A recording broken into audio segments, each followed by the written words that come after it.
think the very first thing that comes to mind for organisations looking to engage with the new New South Wales government is that they have been in opposition for a long time, and they do have a pipeline of pet projects they'd like to bring to the fore. Those are going to be costed in the budget that comes out in June, and it'll be really difficult to shape that budget away from the pre-election commitments. And so what I'll be looking to do as a first step is have a review of my organisation's approach, what our goals are, and see where we could strategically align those with the way that the budget is going to fall and the projects that the new Labor government are going to push forward. On March 25th, New South Wales voters faced a choice between reinstating the incumbent coalition government, promising to keep their state moving forward for a fourth term, or commencing a fresh start with a new-look Labor team eager to end their 12-year stint on opposition benches. An election that was predicted to be the tightest in over a decade was instead called a Labor victory just hours after polls had closed, registering another resounding defeat for the Liberal National Coalition. While no Teal Wave or green slide eventuated, the result in New South Wales reflects the trend seen federally, with Minns's Labor to form a minority government with the extended crossbench, and in turn, for the first time in 15 years, Labor will hold power in all states and territories on mainland Australia. Today on Michelson Alexander Explains, I'm joined by Associate Jeremy Phillip-Yelland and Communications Specialist Matilda to analyse what this state election result means for New South Wales and Australia. We'll also explore what we expect the next 4 years under Premier Minns will look like, and how your organisation can capitalise on fresh opportunities that a new government brings.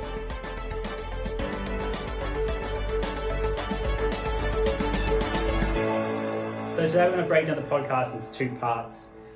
What this election result means for all of Australia and what it means specifically for organisations and people in New South Wales. And we'll start with the macro first. And so what does this mean for Australia? And the term Red Nation has been declared for the mainland of Australia. But is this just a matter of cycle? Obviously, it's been 15 years since Labor has governed in all states and territories of mainland Australia.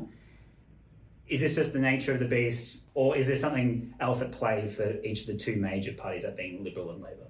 I think both, Gordo. So I think we've seen a bit of a movement of rejuvenation throughout the Australian Labor Party.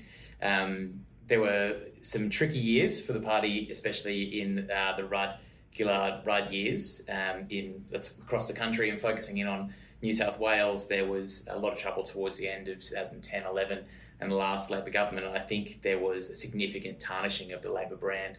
So much so in New South Wales that many of the Labor MPs contesting the next federal election actually changed their colours. They weren't wearing red when they had their campaign shirts. They weren't the traditional red and white. Some of them moved to purple, some of them moved to orange, some of them moved to yellow. And so we see now that people are kind of bringing back the red shirts. They're more proudly wearing their Labor colours. And I think that's, due to a couple of things: a long time in exile, some cleaning out of the old ways, but also, as it's famously said, oppositions don't usually win elections, governments lose them. So we had long-term incumbents in the coalition in New South Wales and across the country, and lots of things set in that kind of, put the public off the Liberal brand. So slowly we've seen them weeded out across mainland Australia, and the last sort of mainland state to hold on was New South Wales. But over the last 3 or 4 years, we've seen a fair bit of corruption and controversy in that coalition government. So I think it's we see a rejuvenated Labor in office across the mainland states, and we see a Liberal National Coalition now needing to take sort of a look at themselves and clean up their act in order to pitch for the next round of elections.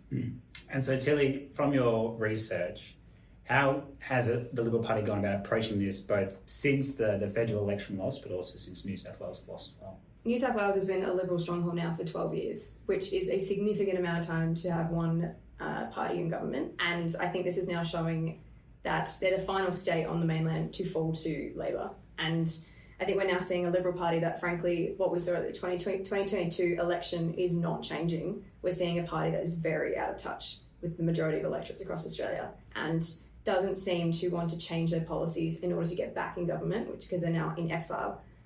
There was a fantastic opinion piece in The Age over the weekend which made the comment that the fact that Tasmania is now the only kind of Liberal state shows that they're really a party in exile.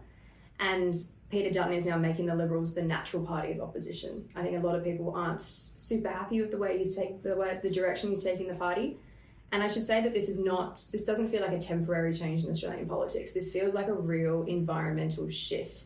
We're seeing a very different sort of structure in the way people are looking at things. People have very different concerns that used to be sort of the back of our mind. We used to think about climate change as a really far off thing to worry about.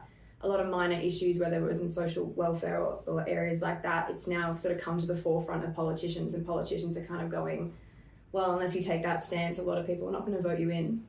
And so if you look at something like climate change, like Australians for now over a decade have watched the rest of the world in absolute envy and gone, why are we not doing this? Why are we not advancing renewable energy projects? Why are we not slashing our emissions? Why are we not making really pivotal, vital steps towards something that is incredibly urgent? And Australians got really fed up with that. And who is the predominant age group that is really concerned about climate change? It's Australians under the age of 35. And they're ones that they want a future to build towards, and they don't want to have the decision to have children taken away from them, speaking personally as well. But I think this is really interesting. So the 2022 Australian election study, which studied Australia's federal election last year, found only 1 in 4 voters under the age of 40 actually voted for the coalition. And this is massive. So in this study's 35-year history, they've never recorded such a low level of support for either major party among such a large proportion of the electorate. And you are not going to win an election, whether it's state or federal, without having that electorate on your side. There is no way that's going to happen. And in the last quarterly essay, co-author Professor Simon Jackman said, the coalition's vote share has now fallen to parlous levels, not only among younger women and younger professionals, but right across the 2 youngest generations in Australia, millennials and Gen Z. And so I think we're now seeing that they need to really dramatically rethink their policies. Whether they actually will do that, I think is another question in itself. And we saw the Liberals have decided not to formally support the voice and instead want to come out with a different approach. So it'll be really interesting to see what that different approach actually looks like and whether they're going to make steps towards more progressive, all-encompassing policies that Australians will want to vote for again in the future. It's interesting that you use the phrase, the natural party of opposition. When I moved from Queensland to New South Wales and started to work in Labor circles, a couple of people told me that Labor was the natural party of government. That would have been in 2016 and 17. And then we lost an election in 2019 there, and that obviously wasn't true. And I think there's a lot of danger around assuming that you're the natural party of government. It's fascinating to hear someone say the natural party of opposition. That's probably the case for the time. The Liberal Party and the National Party have disappeared a little bit in terms of their relevance to contemporary Australians and how their voting patterns have changed. So in New South Wales, broadly speaking, it's a conservative state, both in the way they approach their policy, but also with their appetite to change. So we find that most governments in New South Wales are there for, on average, a minimum of 3 terms. Some of them are there for 4 terms. Whether that'll be the case with Ben's, I'm not sure. There's been big change to the voting patterns, so that might not be the case. But certainly the former coalition government was there for 12 years. Really, the Labor government before that was in for at least 12 or 16. There were then long periods of coalition government and Labor before that, and it's a cycle of 12 or 16 years. And I think that speaks to the reluctance to change from the New South Wales electorate. But to that broader point about the Liberal Party and their relevance to Australians, I think, although I don't agree with many of the things that he did, John Howard was a very talented politician. What he was able to do was he was able to convince what were referred to as the Howard battlers, people who would traditionally vote for the working class party, to change their vote and vote for the Liberal Party. And he kind of rebranded the Liberals a little bit away from being sort of, your upper class elite group to those that are socially aspirational, those that want to climb the ladder. And traditionally, Labor is a party that brings people up from their bootstraps. Howard was able to flip that narrative and bring a lot of those sort of voters in out of metropolitan seats mainly, the Nationals then of course bringing a lot of regional seats. That's how he was able to hold the power for so long, because he had brought those people along on that journey that the Liberal Party was the aspirational party. So then we saw a move back when climate change came to the fore. There was probably too many mistakes made in that Rudd-Gillard-Rudd period, although we saw them reflected again in the Abbott-Turnbull-Morrison period, the mistakes of your internal machinations playing out to the public. But I think what has happened is that a lot of those Howard battlers have changed their perspectives. Also, a lot of them have realised that the way they moved forward was through what was key at the time, what was driving industry, what was driving policy at the time. And now we know that, a lot of that is in the tech space, a lot of that is in the renewable energy space. It's about making social progress where we can. And so that's where the Australian electorate is, but that's not where the Liberal Party is. And it seems like, although they're a fairly well-oiled machine in New South Wales, Liberal and National parties, they work fairly well compared to other iterations across the country. It seems like they weren't able to convince the electorate that they were the party to bring things forward. And I think Minns, from the very start, had a fresh approach to New South Wales. I think he was helped by the success of the Federal Labor Party and by the fact that the Prime Minister, is from New South Wales and spent a lot of time there, and the people of New South Wales probably saw the progress that's going to be able to roll out over the next few years with a Labor state and Labor federal government. I want to touch on the point there about natural sides of government, and so you mentioned there the danger of a party believing they are either naturally in opposition or naturally in government, but also what does it mean for people in terms of their government relations? So if an organisation is approaching this in New South Wales in this circumstance, and you say history suggests going to be a 12-year period of conservative election cycles, is that how you would approach government relations for this term and going forward? Or should you approach it with the caution that you should never presume that any one party will be the natural government party for a longer period of time than just one election cycle? Great question, Gordo. I think the very first thing that comes to mind for organisations looking to engage with the New South Wales government is that they have been in opposition for a long time, and they do have a pipeline of pet projects they'd like to bring to the fore. Those are going to be costed in the budget that comes out in June, and it'll be really difficult to shape that budget away from the pre-election commitments. And so what I'll be looking to do as a first step is have a review of my organisation's approach, what our goals are, and see where we could strategically align those with the way that the budget is going to fall and the projects that the new Labor government are going to push forward. And if your organisation's in a position to support the government in achieving its commitments, that's going to be great in terms of your stickiness with the government moving forward. So difficult to shape policy in the first year and difficult to shape budget allocations. But if you can position yourself as a trusted advisor to government and, importantly, someone that has the ability to get things done, bring stakeholders to the table and make sure that the projects the government have in mind are rolled out in an expedited manner, then you're going to be the person they turn to next when it comes to policy in your chosen area. And so to broaden it back out between comparisons between this election result and the federal election result, we saw another fragmented electorate voting results in the sense of, I think it's now 8 independents at the time of recording being in the lower house. Does this reflect the greater trend we're seeing amongst voters shifting away from parties and towards independents, whether they be Teals or straight independents? Or are we seeing a reverting back to Labor in general as opposed to the continued fragmentation we've seen probably since 2017? I think the fragmentation is here to stay. I think the trends that we saw at the 2022 federal election, I think are going to continue and if anything grow. I think the minor parties and the independents, particularly the Teals last year, very cleverly were catering to young people. They were catering to that sort of catchment of voters I was talking about earlier. And they appeared to genuinely listen to their concerns, whether it was things like climate change, cost of living, the rental market crisis, housing crisis, social welfare, homelessness. I mean, unfortunately, the list is quite endless at the moment in that kind of post-COVID environment. And I think if that persists and they continue to genuinely appear to listen to that catchment of voters, I think their presence is going to grow, particularly with the independents who now, I think it was 8 independents you said in the lower house.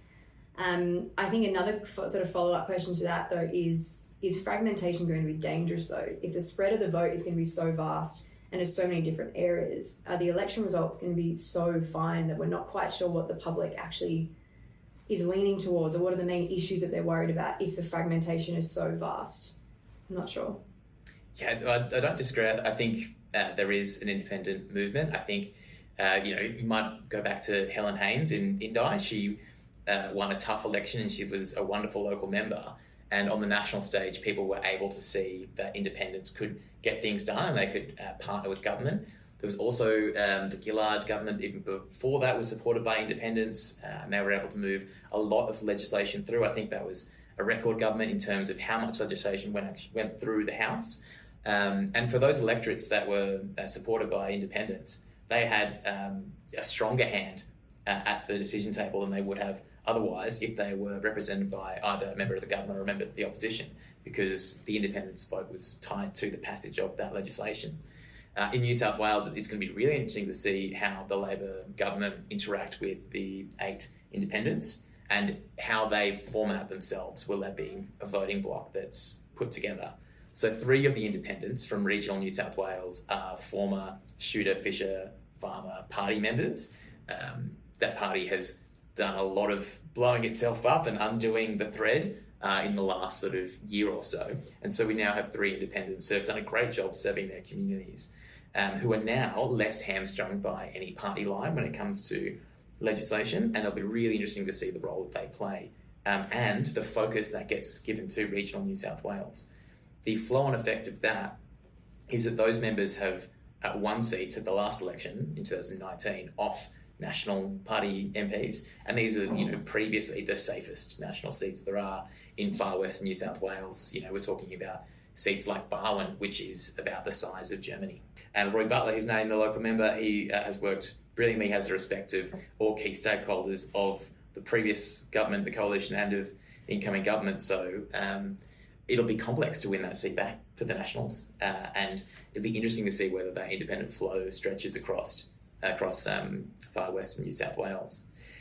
The other interesting thing is to see how much legislation is actually brought to the table by independents. So we saw in the last parliament, Alex Greenwich led on a number of pieces of socially progressive legislation, and these are capstone pieces of legislation for New South Wales. So one of them was decriminalising voluntary assisted dying, so making sure that people who are terminally ill have access to euthanasia if that's their wish, and also decriminalising abortion in New South Wales. So seminal pieces of legislation brought to the table by the independent member for Sydney, and government and opposition on the whole supported the passage of those 2 pieces of legislation. But I don't think Alex's appetite will have dropped off. I think he'll be looking at progressive legislation again. He might weigh into the piece on gambling reform in New South Wales, or a myriad of other issues. And I wonder how buoyed the other independents will be by the success that Alex had in the previous government. To go back to a more macro level, whilst this campaign was, widely heralded as, the friendly campaign between 2 like-minded politicians and political leaders, it was being criticised in the media for being a campaign of small ideas, and things like, tolls for roads was a major playing point. And obviously at a more federal level, it's all about, the financial pinch everyone's feeling at the at this rate rise crisis. Has this election indicated anything to us about either politics or people's appetite for bigger idea thinking? I think the bigger ideas are harder to deliver on, and I think politicians and the voters are catching on to that. And I think with this New South Wales election, for example, take the cap on tolls, so the $60 a week cap on Sydney motorists. If you are a New South Wales voter and you know that you're going to Sydney a lot and that's going to save you a lot of money, that's an instant win for you. And you can go, that is going to impact my weekly life. I'm here for that. If they come out and say massive claims about we're going to fix all the housing crisis in 1 year, people aren't going to believe you. So I think we need to give Australian voters a lot more credit now. The way that we consume information is very different. Things like social media are informing people. If they see big announcements being made, there's now organisations on social media that will debunk what a politician has said or dive through what it actually means and what policies are actually required to get to that next level. So I think we need to give voters a lot more credit, and politicians are maybe catching on to that and saying that maybe the smaller ideas are better. I think another example was Albanese last year talking about aged care. I think he really caught on to a very particular area of Australia where a lot of people are very dissatisfied with the way it's run.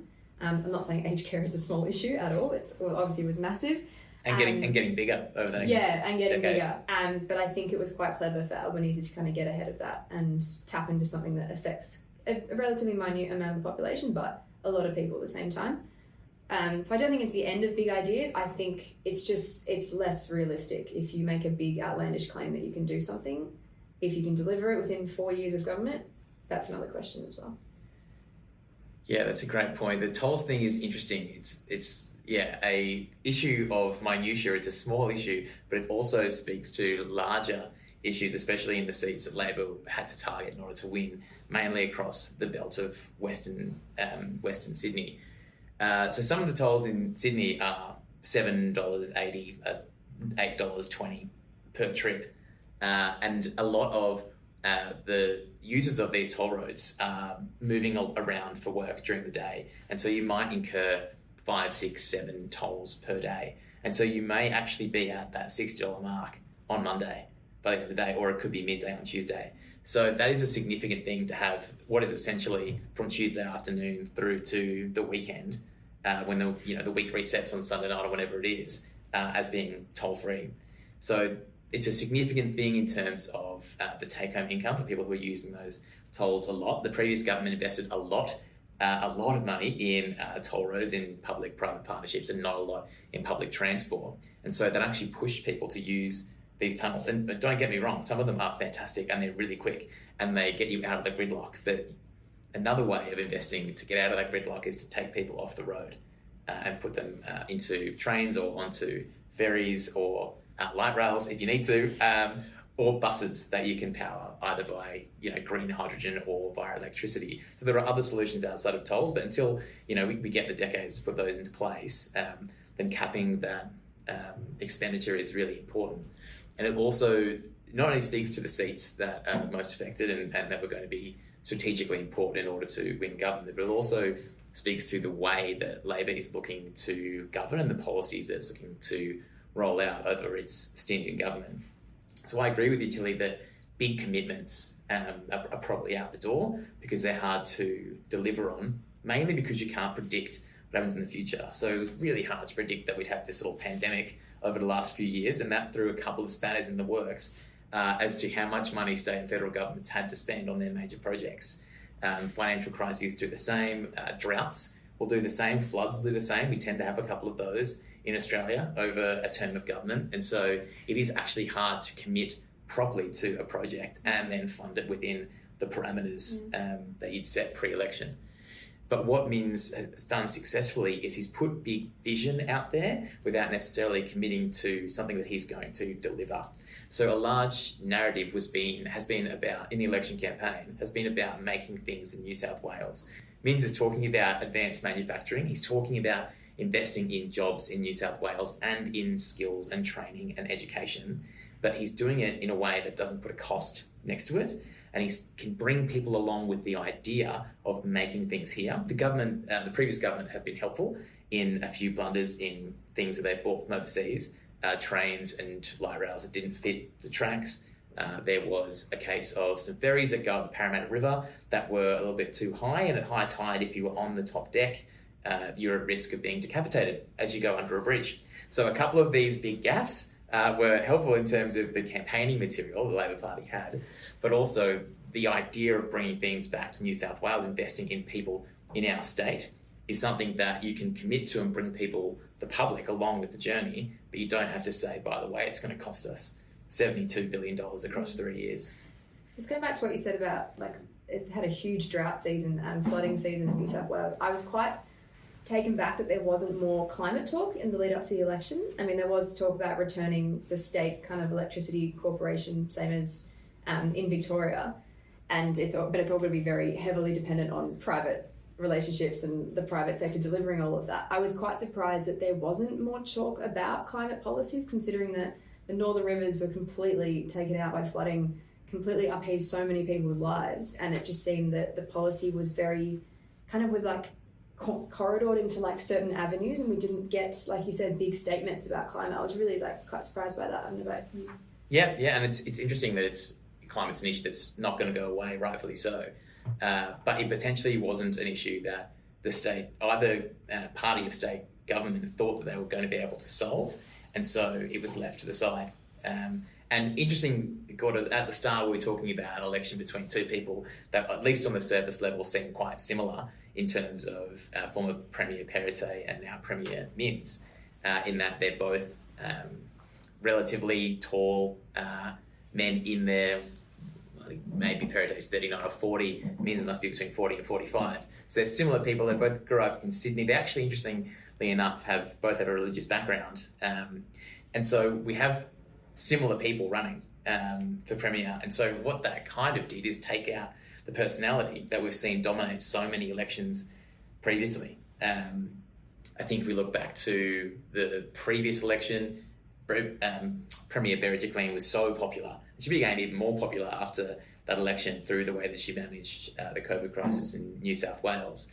That had Berejiklian still been the Premier incumbent at the election, it would have been a very different result, I suspect. Somehow she captured the hearts of the public. She had a well-publicised affair with the member for Wagga Wagga, but that actually endeared her further to the public. And young people that started to refer to her as Hot Mess Gladys. So that kind of brought on another subsection of vote. Anyway, I digress. But I think that the similarity between the two leaders made the conversation in the election campaign a bit more interesting because it allowed the voters to look a bit deeper at policy. And so you mentioned there that the similarity in personality allowed for the exploration of policy discussion. But one of the key differences was around their cashless pokies policy, where the Liberal government was going to make a commitment to roll out that policy straight away, whereas Labor is now in the middle of a 500 machine trial. Does this suggest, and on the back of Tilly's mention about small goals, I suppose, so big ideas but small goals, is that going to be the theme for this Labor government in New South Wales when it comes to social impact policies? Is there an appetite to take big swings and take some publicity risks for things that matter, like pokies, like drug reform, legal reform and things like that? Labor people always hope that there's going to be this dynamic suite of policies that will change the state of the country dynamically and very quickly. Whether that is the best way to play government from a Labor point of view in New South Wales, I'm not so sure. And potentially the way that Minns has approached his work as a leader of the opposition and how he started his work as the Premier is incremental gains in these spaces and really committing to the few things that he and the party have decided are in the wheelhouse. So solving the crisis in the healthcare system, making sure we have enough teachers and we're improving the state of education in New South Wales, looking at making things in the state and investing in skills and training and keeping staff in New South Wales. As a side part, lots of teachers are leaving the profession, lots of nurses are leaving the profession. A lot of them are also leaving New South Wales and getting jobs elsewhere because they get better pay and conditions in Queensland and Victoria. So I think the first cab off the rank will be solving those problems. And then as a second approach, I think that's when the social issues may come to the fore. So I think Minns is taking a practical approach, and then he'll take a more philosophical approach in the future. And there are people that might push that agenda. So we have some very progressive independents that might pick up an issue, and it could be gambling reform and specifically pokies, and run with it. And that might push the government to take action more quickly.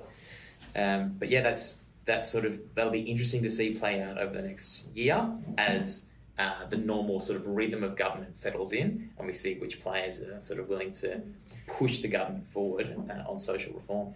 And Minns is also already being kind of questioned around, particularly the nursing shortage. He's still stopping short of doing a proper, nursing ratio. He's only agreed to hire, I think, a lead up to the election, he said about 1,200 more professionals into the system. When it comes to teachers, it was like giving temporary teachers 10,000 permanent jobs and things like that. But there's still not, from a lot of people and from the nursing associations are saying this is not enough. And that's, like you said, they're losing people to Victoria, Queensland, wherever it is. They're choosing to leave because the 12-year freeze on conditions and wages has just been far too long. And sometimes you can't wait for a Labor government or a new government to come in and fix the problem when you've got a cost of living crisis and a housing crisis. You need the money to live. Yeah. What else can you do? Yeah, definitely. And I mean, a lot of teachers and a lot of nurses in particular, but also orderlies, catering staff at hospitals, cleaners, have to live a long way from work. And then that sort of ties back into the tolls piece. So if you work there's 3 hospitals in Randwick in the eastern suburbs. If you're an orderly that works at the Prince of Wales Hospital and you need to live in Randwick or Coogee, you're looking at somewhere that's $500, $600 a week to rent. and then at a baseline, and then, what sort of percentage of your income is that? A massive percentage. So a lot of workers are displaced, living a long way from where they work. Public transport isn't fantastic and tolls are expensive. So you're right, those groups of people are in a bind and lots of them are leaving. And so it's a big problem to solve. And you're right, Tilly, the Teachers Federation and the Nurses and Midwives Association are not satisfied with the steps that the government has taken so far. And so it'll be interesting to see how those negotiations continue. I think Minns has said that the table is open, the discussion table and the bargaining table is open to the unions to come and discuss what needs to be done and how the government might start solving some of those problems. In the last term of government, I think there were 7 or 8 strikes by both of those professions that walked down Macquarie Street in front of Parliament House because they were obviously extremely unhappy. They're stretched to the brink. COVID made it worse. And now there's a cost of living crisis. So it'll be interesting to see how quickly the government can take action on those things because that comes with a bill at the end of it. But it's important that we are supporting, what are frontline essential workers to stay in New South Wales and support the population. As you mentioned there's a lot of dissatisfaction with the previous New South Wales government, despite them being there for almost 4 terms. And part of that is around corruption, but also if you go back historically, a code word for corruption in New South Wales had also been the Labor government. So do you think that there's a social licence already presumed there from the people? Obviously they won the election, so they've been given the right to govern, but do they also have the social licence or the trust from the voters and the citizens of New South Wales to do so appropriately? Yeah, trust is hard earned, isn't it? And can be easily and quickly lost. ICAC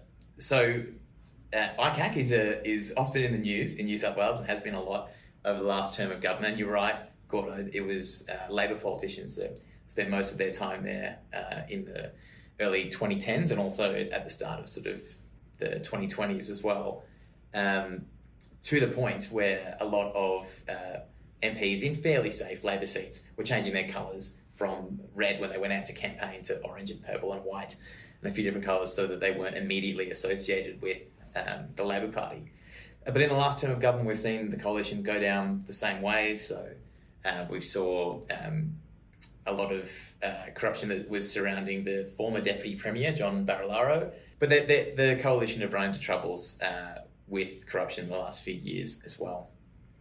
And so I think, broadly speaking, voters are sick of politicians helping themselves and not helping the electorate. I think part of that played out in the Teal Wave in the federal election. I think we've seen part of it play out with the 8 lower house independents as well. But I think there is the opportunity, to borrow Minns's election phrase, for a fresh start in New South Wales. I think that's greatly assisted by the way that Anthony Albanese has approached both his time in opposition and now his time as the Prime Minister and leading the government. It's been a fairly transparent, open approach, engaging with the public, and he hasn't taken too many false steps. So I think that was a good guide, a good yardstick for Minns to pick up and run with. And so there is the opportunity to sort of win back the public, but it'll take time. Governments will need to be shown to be transparent and supporting the electorate at every opportunity that they get. And so you mentioned there that obviously Albanese has offered his full support of Minns, and that's fairly obvious given being a man from New South Wales himself and entrenched in both Labor at both state and federal levels. But can that be presumed for cooperation amongst all of the Labor governments that we now see across the mainland? Are the premiers going to play nice with each other and the PM, or does there have to be some headbutting and some conflict for things to work in this country? Everything surely runs easier when people get on. So one would hope that there is an opportunity now, if from a non-partisan perspective, there can be heads butted when we have a federal government of one stripe and a state of another, particularly in states that don't usually change hands that often. So if we take Victoria as an example, there were some famous interactions between the former Prime Minister Scott Morrison and the Premier Daniel Andrews, especially during the COVID crisis that's played out over the last few years, where things weren't done effectively or efficiently, and there was a lot of name-calling and disagreement. So one would hope that when you have two Labor leaders from roughly the same part of Sydney, they are demographically different, but geographically they're not too far apart. Marrickville and Cogra, that Albanese and Minns see eye to eye on issues. It's also in Albanese's favour for things to go well in New South Wales under Labor governments. He's going to be up for re-election sooner than Minns is, and Western Sydney will be, as it always is, a battleground area for the next federal election. So politically, it'll be advantageous if Albanese and Minns get on and roll out projects, but of course, we haven't seen that play out always. And then there's the old interaction between the federal government and states and whose jurisdiction is whose, and it'll be interesting to see if they play out those conversations in a meeting room or whether they play them out through the media. But yeah, one would think, and broadly for the betterment of the country, one would hope that everyone gets on. And so then my final question is around how should organisations approach interactions with new cabinets? And so obviously this week we've heard the announcement of Minns' cabinet, the New South Wales government, but also, in the grand scheme of things, Albanese's cabinet is still relatively fresh and new at their jobs as well. And so is there anyone that people in New South Wales should keep their eyes on from the cabinet? Because obviously the majority of the cabinet has never been in cabinet before. And then, yes, how would you approach engaging with those new ministers? And can we assist them in some way to help in their transition? Yeah, we might have to fact check this. I'm pretty sure it's only the Attorney General, Michael Daly, that served as a minister before, which means everyone else, including all but one in the cabinet, is new to the position. They've spent a long time in opposition, so they've probably got plans they'd like to roll out. And a long time in opposition makes you an adept politician. So you develop the skills of understanding what is politically pertinent, how to communicate it to the electorate, how to bring people along on the journey with you. The one thing they won't have is a natural skill set in the areas that they're now involved in. So if you're a minister, you will need to have a fairly in-depth understanding of how your department works and how that department interacts with other parts of government and how the people of New South Wales interact with your department as well. And so it'll be advantageous for organisations who have naturally that skill set and understanding of their industry to partner with government in the first year or two on the initiatives that government would like to roll out. So to the last couple of elections, Chris Minns and Labor has taken a drug summit to the election to deal with a couple of issues in New South Wales. There was a special inquiry into the drug ice that was handed down, I think, 2 or 3 years ago, and the previous government sat on the findings for a long time. And then when they came out with their response to those, most of the AOD health and mental health community were underwhelmed with the progress that has been made. So the Labor policy is to have a drug summit. I think they're hopeful that a document will come out at the end that they can point to and say, this is what the experts say we must do. So we're going to go and do that. It provides them with some political coverage as well, because they don't have to be the ones that bring the policy ideas to the table. They can let the experts do that. And organisations should be buoyed by New South Wales being a little bit slow to the table when it comes to drug law reform. We've seen big changes in the ACT. We've seen some changes in South Australia and Victoria as well. And very recently, Queensland has introduced a piece of legislation to decriminalise personal quantities of formerly illicit substances as well. So just on that one piece of policy, this is a great opportunity for those working in the AOD mental health and health space, and also social service space as well, to come to the table literally at the drug summit and help guide that policy. And what they have is the opportunity to work hand in glove with government to design this policy and roll it out. And again, what they'll be able to do is position themselves as that trusted advisor to government. So the first thing that they've done is they've engaged with a minister or several ministers and their key staff and the department on a big transformative piece of policy construction in the drug summit. Then after that, the government will be more easily able to engage with these organisations, and the organisations themselves will be able to help shape policy moving forward. So I think the first step is to engage on election commitments. How can my organisation support the government to roll these out? And then, as we've seen in New South Wales, this government might be in for up to 12 or 16 years. Then we can start to shape the long-term policy once we've positioned ourselves as that trusted advisor. Well, I think that brings us to the end of a quite comprehensive wrap of what the New South Wales election means for us, but also all Australians. Thank you very much, Jeremy and Matilda, for your time today, and thank you all for watching.